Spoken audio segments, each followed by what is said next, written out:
ਸਰਦਾਰ ਰਛਪਾਲ ਸਿੰਘ ਗਿੱਲ ਰਾਸ਼ਟਰੀ ਪ੍ਰਧਾਨ nationalist justice party ਵੱਲੋਂ ਆਜ਼ਾਦੀ ਦਿਵਸ ਦੇ ਮੌਕੇ ਤੇ ਸ਼ਹੀਦਾਂ ਨੂੰ ਨਮਨ ਕੀਤਾ ਅਤੇ ਦੇਸ਼ ਵਾਸੀਆਂ ਨੂੰ ਆਜ਼ਾਦੀ ਦਿਹਾੜੇ ਦੀਆਂ ਲੱਖ ਲੱਖ ਵਧਾਈ ਦਿੱਤੀ।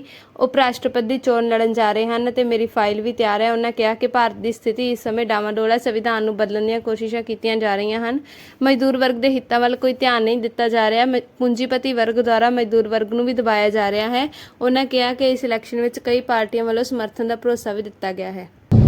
ਸਮੂਹ ਜਿਹੜੇ ਦੇਸ਼ ਵਿਦੇਸ਼ ਦੇ ਵਿੱਚ ਵਸਦੇ ਸਾਡੇ ਭਾਰਤੀ ਨੇ ਉਹਨਾਂ ਨੂੰ ਮੈਂ ਲੱਖ ਲੱਖ ਵਧਾਈ ਦਿੰਦਾ ਹੈ। ਔਰ ਇਹਦੇ ਨਾਲ ਜਿੱਥੇ ਸਾਨੂੰ ਅੱਜ ਆਜ਼ਾਦੀ ਦੀ ਬਹੁਤ ਵੱਡੀ ਖੁਸ਼ੀ ਹੈ, ਉਹਦੇ ਨਾਲ ਨਾਲ ਕਿਤੇ ਸਾਡਾ ਜਿਹੜਾ ਦਰਦ ਵੀ ਝਲਕਦਾ ਹੈ। ਉਹ ਇਹ ਹੈ ਕਿ ਸਾਡੇ ਭਾਰਤ ਦੀ ਇਸ ਦਿਨ ਵੰਡ ਹੋਈ ਸੀ 1947 ਦੇ ਵਿੱਚ, ਜਿਹਦੇ ਵਿੱਚ ਹਜ਼ਾਰਾਂ ਨਹੀਂ ਲੱਖਾਂ ਜਿਹੜੀਆਂ ਜਾਨਾਂ ਜਿਹੜੀਆਂ ਉਹ ਚਲੀਆਂ ਗਈਆਂ ਸੀਗੀਆਂ। ਔਰ ਜਾਨ ਮਾਲ ਦਾ ਜਿਹੜਾ ਮਾਲ ਦਾ ਨੁਕਸਾਨ ਸੀਗਾ ਉਹਦਾ ਤਾਂ ਮੈਂ ਅੰਦਾਜ਼ਾ ਨਹੀਂ ਲਾਇਆ ਜਾ ਸਕਦਾ। ਪਰ ਸਾਡਾ ਜਿਹੜਾ ਪੰਜਾਬ ਸੀਗਾ ਇਹੀ ਬਹੁਤ ਜ਼ਿਆਦਾ ਅਫੈਕਟਡ ਹੋਇਆ ਸੀਗਾ। ਪੰਜਾਬ ਦਾ ਜਿਹੜਾ ਸੀਗਾ ਉਹ ਬਹੁਤ ਜ਼ਿਆਦਾ ਖੂਨ ਡੁੱਲਿਆ ਸੀਗਾ। ਲੇਕਿਨ ਫਿਰ ਵੀ ਚਲੋ ਅਸੀਂ ਜਿਹੜਾ ਅੰਗਰੇਜ਼ੀ ਰਾਜ ਸੀਗਾ ਉਹਨੂੰ ਨਿਜਾਤ ਪਾਈ ਹੈ, ਕੁਰਬਾਨੀਆਂ ਦਿੱਤੀਆਂ ਨੇ। ਔਰ ਉਹਨਾਂ ਲੋਕਾਂ ਦੀਆਂ ਵੀ ਕੁਰਬਾਨੀਆਂ ਜਿਹੜੀਆਂ ਸੀ ਉਹਨਾਂ ਨੂੰ ਵੀ ਅਸੀਂ ਥੋੜ੍ਹਾ ਜਿਹਾ ਯਾਦ ਸਾਨੂੰ ਕਰਨਾ ਚਾਹੀਦਾ। ਔਰ ਅਸੀਂ ਕਰਦੇ ਵੀ ਹੈਗੇ ਹਾਂ ਜਿਨ੍ਹਾਂ ਨੇ ਪਾਰਟੀਸ਼ਨ ਦੇ ਵਿੱਚ ਸੰਤਾਪ ਹਟਾਇਆ ਹੈਗਾ। ਸੋ ਸਾਰਿਆਂ ਬੰਦਿਆਂ ਦੀਆਂ ਕੁਰਬਾਨੀਆਂ, ਸਾਡੇ ਦੇਸ਼ ਭਗਤਾਂ ਦੀਆਂ ਕੁਰਬਾਨੀਆਂ, ਸਾਡੇ ਸ਼ਹੀਦ ਭਗਤ ਸਿੰਘ ਉਹਨਾਂ ਦੀਆਂ ਕੁਰਬਾਨੀਆਂ, ਸਾਡੇ ਆਜ਼ਾਦੀ ਘੁਲਾਟੀਆਂ ਦੀਆਂ ਕੁਰਬਾਨੀਆਂ ਦੀ ਸਦਕਾ ਸਾਨੂੰ ਅੱਜ ਦਾ ਦਿਨ ਜਿਹੜਾ ਨਸੀਬ ਹੋਇਆ ਹੈਗਾ। ਔਰ ਜਿੱਥੇ ਅਸੀਂ ਝੰਡੇ ਚਲਾਉਂਦੇ ਹੈਗੇ ਆ, ਜਿੱਦਾਂ ਅਸੀਂ ਹੁਣ ਕਈ ਜਗ੍ਹਾ ਦੇ ਉੱਤੇ ਚਲਾ ਕੇ ਵੀ ਆਏ ਹੈਗੇ ਆ। ਔਰ ਅਸੀਂ ਹੁਣ ਪ੍ਰਣਾਮ ਕਰਨ ਜਾ ਰਹੇ ਹਾਂ ਸ਼ਹੀਦਾਂ ਨੂੰ, ਸ਼ਹੀਦ ਭਗਤ ਸਿੰਘ ਉਹਨਾਂ ਨੂੰ, ਰਾਜਗੁਰੂ ਸੁਖਦੇਵ ਉਹਨਾਂ ਨੂੰ। ਔਰ ਅਸੀਂ ਜਿਹੜਾ ਇਹਨਾਂ ਦਾ ਸਾਡੇ ਪੂਰਨੇ ਸੀਗੇ, ਜਿਨ੍ਹਾਂ ਵਾਸਤੇ ਇਹਨਾਂ ਨੇ ਕੁਰਬਾਨੀਆਂ ਕੀਤੀਆਂ ਸੀਗੀਆਂ, ਔਰ ਜੋ ਇਹਨਾਂ ਦਾ ਸੁਪਨਾ ਸੀਗਾ ਉਹਨੂੰ ਸਾਕਾਰ ਜਿਹੜਾ ਕਰਨਾ ਜਿਹੜਾ ਉਹ ਸਾਡਾ ਸਾਰੇ ਭਾਰਤ ਵਾਸੀਆਂ ਦਾ ਫਰਜ਼ ਬਣ ਜਾਂਦਾ ਹੈਗਾ। ਸੋ ਸਾਡੇ ਚਲੋ ਭਾਰਤ ਦੀ ਲੋਕਾਂ ਨੇ, ਭਾਰਤ ਦੇ ਸਾਇੰਸਦਾਨਾਂ ਨੇ, ਭਾਰਤ ਦੇ ਆਰਕੀਟੈਕਟਰਾਂ ਨੇ, ਭਾਰਤ ਦੇ ਜਿਹੜੇ ਡਾਕਟਰਾਂ ਨੇ, ਭਾਰਤ ਦੇ ਜਿਹੜੇ ਇੰਜੀਨੀਅਰ ਸੀ ਉਹਨਾਂ ਨੇ ਬੜੀ ਤਰੱਕੀ ਕੀਤੀ, ਬਹੁਤ ਹਾਈ ਲੈਵਲ 'ਤੇ ਲੈ ਕੇ ਗਏ ਦੇਸ਼। ਲੇਕਿਨ ਕਿਤੇ ਨਾ ਕਿਤੇ ਕਮੀਆਂ ਹਨ ਕਿ ਅਸੀਂ ਭਾਰਤੀ ਸੰਵਿਧਾਨ ਦੇ ਸਾਡਾ ਅੱਜ ਖਤਰੇ 'ਚ ਪੈ ਰਿਹਾ ਹੈਗਾ।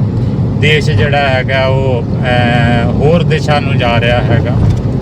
ਔਰ ਸ਼ਰੀਫ ਔਰ ਗਰੀਬਾਂ ਦੇ ਉੱਤੇ ਜਿਹੜਾ ਅਤਿਆਚਾਰ ਹੋ ਰਿਹਾ ਹੈਗਾ। ਸੋ ਇਸ ਕਰਕੇ ਹੈ ਕਿ ਜਿੱਥੇ ਜਿੱਥੇ ਕੋਈ ਕਮੀ ਹੈਗੀ ਆ ਉਹਨੂੰ ਦੂਰ ਕਰਨਾ ਸਾਡੇ ਸਾਰੇ ਭਾਰਤੀਆਂ ਦਾ ਜਿਹੜਾ ਫਰਜ਼ ਬਣ ਜਾਂਦਾ ਹੈਗਾ। ਔਰ ਜਿਹੜਾ ਸੁਪਨਾ ਜਿਹੜਾ ਸੀ ਸਾਡੇ ਸ਼ਹੀਦਾਂ ਨੇ ਲਿਆ ਸੀ ਆਪਣੇ ਆਜ਼ਾਦੀ ਵਾਸਤੇ, ਵੀ ਅਸੀਂ ਹਰ ਭਾਰਤੀ ਜਿਹੜਾ ਹੈਗਾ ਉਹ ਭਾਰਤ ਦੇ ਵਿੱਚ ਜਿਹੜਾ ਹੋਏਗਾ ਉਹ ਆਪਣਾ ਸੁੱਖ ਦਾ ਸਾਹ ਲਏਗਾ, ਉਹ ਸੁਪਨੇ ਨੂੰ ਅਸੀਂ ਸਾਰੇ ਜਣੇ ਜਿਹੜਾ ਉਹ ਸਾਕਾਰ ਕਰੀਏ।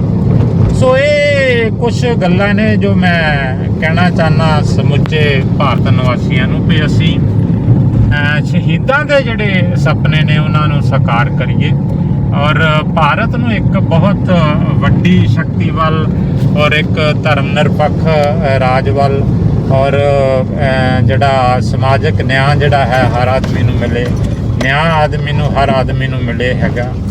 ਔਰ ਇੱਥੇ ਜਿਹੜੀ ਸਾਡੀ ਕੁਪੋਸ਼ਣ ਹੈਗਾ, ਜੇ ਅਸੀਂ ਕੁਪੋਸ਼ਣ ਦੇ ਬੱਚੇ ਸ਼ਿਕਾਰ ਹੈ ਸਾਡਾ ਦੇਸ਼ ਦੇ ਵਿੱਚ ਅਸੀਂ ਗਰੀਬੀ ਪੂਰਨ ਤੌਰ 'ਤੇ ਨਹੀਂ ਖਤਮ ਕਰ ਸਕੇ। ਪਿਛਲੇ ਤਕਰੀਬਨ 79ਵਾਂ ਅੱਜ ਸਾਡਾ ਸ਼ਹੀਦੀ ਦਿਵਸ ਹੈਗਾ।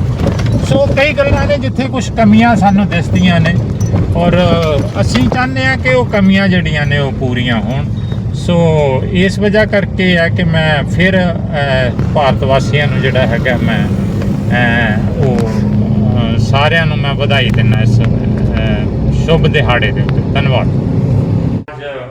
ਅੱਜ आज़ादी दिवस पर सभी भारतीयों को लख लख बधाई देता हूँ। और जहाँ तक आपने बात की है कि उपराष्ट्रपति का चुनाव जो मैं लड़ने जा रहा हूँ, इसके लिए फाइल मेरी तैयार है, नॉमिनेशन जो पेपर है, और ये मैं मजबूरी में बहुत सोच समझ के इसमें चुनाव में उतर रहा हूं। देखिए, इसमें चुनाव जो पैनल होता है, जो लोकसभा और राज्यसभा के सदस्य हैं जो हैं, उनकी वोटिंग होती है। क्योंकि देश की जो मौजूदा स्थिति है, जिस तरीके से ये देश जो है वो एक फिरकू प्रस्ती हम बात कर लें, या मनुवादी की बात कर लें, उस तरफ बढ़ रहा है। और जो हमारा संविधान है उस पे को खत्म करने की कोशिश हो रही है। और जो गरीब लोग हैं, जो मजदूर लोग हैं, जो किसान लोग हैं, जो छोटे दुकानदार लोग हैं, उनके जो हित हैं वो बिल्कुल सेफ नहीं रखे जा रहे। पूंजीपति और जो कॉर्पोरेट सेक्टर है उसको बढ़ावा दिया जा रहा है। और उनकी जो गरीब लोगों की, जो आम लोगों की, साधारण लोगों की जो जीवन है उसके बारे में नहीं सोचा जा रहा। तो ये जो स्थिति है हमारे संविधान को खत्म करने की और एक देश को मनुवादी परिस्थितियों में लेके जाने की जो कोशिश है कर रही है गवर्नमेंट, कर रही है मौजूदा सरकार कर रही है, उसको देखते हुए मेरे को ये चुनाव में उतरना पड़ रहा है। देखिए, जहां तक मेरे समर्थन की बात है कि मैंने अलग अलग पार्टियों से बातचीत भी की है, जिसका मैं अभी खुलासा नहीं करूंगा। पर बहुत सी जो पार्टियां हैं, जो न्यूट्रल पार्टियां हैं, जो इंडिया गठबंधन में नहीं है और जो एनडीए गठबंधन में नहीं है, उन्होंने लोगों ने, पार्टियों ने मुझे को समर्थन देने का आश्वासन भी दिलवाया। और कुछ जो लोग हैं, जो एनडीए के लोग हैं और जो इंडिया गठबंधन के लोग हैं, उन लोगों ने भी मेरे को समर्थन देने का जो आश्वासन जो दिया। और मेरे को उम्मीद है, मैं अपील करता हूं खास करके मैं इंडिया गठबंधन को, कि वो भी समर्थन जो है मेरे को या मेरी नीतियों को और जो मेरी सोच है उसको समर्थन करेंगे। और मुझे पूर्ण आशा है कि वो समर्थन जरूर करेंगी। देखिए, कैंडिडेट, क्योंकि एनडीए में भी जो एपिसोड हुआ, जो हमारे जो अभी हमारे जो जिन्होंने रिजाइन किया, हमारे उपराष्ट्रपति जो अपने धनखड़ हैं, जो जगदीप धनखड़ हैं, टैंक्स के बाद जो सत्यपाल मलिक थे जिनका भी निधन हो गया, मैं अफसोस के कहना चाहता हूँ। और बीजेपी ने जो उनके साथ किया है, उनकी जो हत्या हुई है, सत्यपाल मलिक की जो हत्या हुई है, उसको, वो तो एक सच्चाई की हत्या हुई है। मैं उसको मानता हूँ। जो जैसे उनको किया गया, क्या किया क्या नहीं किया, जैसे बेइज्जत किया, उनको मरने के बाद भी जो राष्ट्रीय सम्मान के साथ नहीं दिया गया, उसका कसूर यही था कि वो सच बोलता था। अभी जो धनखड़ साहब हैं, जो जगदीप धनखड़ जी जो हमारे गए हैं अभी उपराष्ट्रपति, उनके साथ भी यही हुआ है।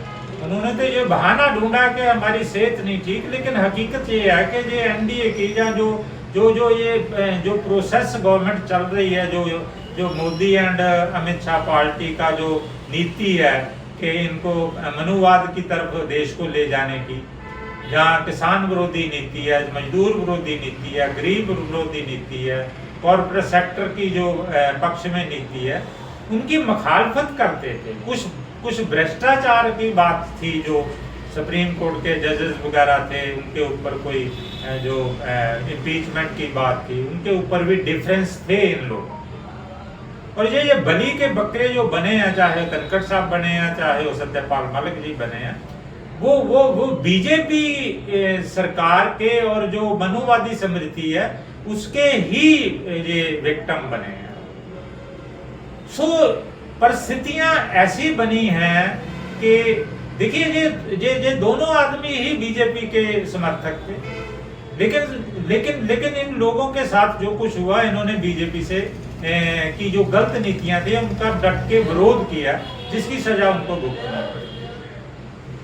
सो मैं इसीलिए एनडीए के भी जो लोग हैं, जो खास करके जो गलत माइनॉरिटी के मेंबर पार्लियामेंट है, माइनॉरिटी के तो एनडीए में जो है मेंबर पार्लियामेंट है, जो गलत मेंबर पार्लियामेंट है, चाहे राज्यसभा के है चाहे लोकसभा के है, और उनको भी मैं अपील करूंगा कि वो भी हमारी सपोर्ट में जरूर आए, हमारी नीतियों की सपोर्ट में जरूर आए।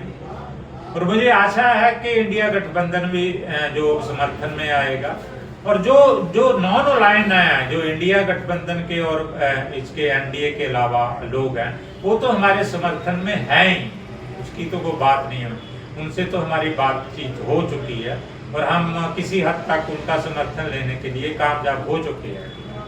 बाकी अभी 15 तारीख का, अभी 21 तारीख तक नॉमिनेशन पेपर होंगे, उस वक्त तक क्या स्थिति बनती है उसको हम वाच करेंगे, देखेंगे, लेकिन हम जोर शोर से अपने जो लक्ष्य है हमारा उसकी तरफ हम बढ़ रहे हैं और मुझे आशा है कि हम कामयाब होंगे। धन्यवाद।